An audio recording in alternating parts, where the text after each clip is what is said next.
కాదు మేడం, మీరు భయపడ్డాను అంటున్నారు, మళ్ళీ అతను ఎమ్మెల్యేని కొట్టానని అంటున్నారు. అవును కొట్టానండి. ఎందుకు కొట్టారు, ఎందుకు భయపడ్డారు? ఇప్పుడు ఎవరైనా అమ్మాయి మీదకి వస్తే సెల్ఫ్ డిఫెన్స్ కూడా చేయరా అండి? పెళ్లి చేసుకుంటాను అని చెప్పినందుకే నేను అబార్ట్ చేయించుకున్నా.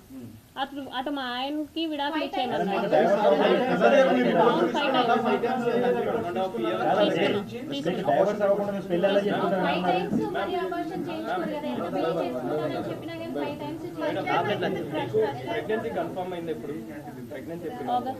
ఆగస్ట్ ఎండింగ్ లో.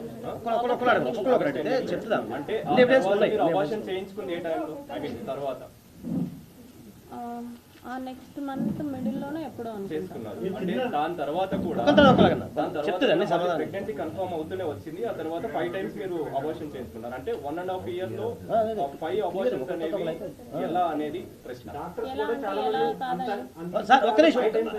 ఎలా కాదని చెప్తారు? ఏదైనా డాక్టర్ చెప్పారా మీకు? ఏ డాక్టర్ చెప్పారండి?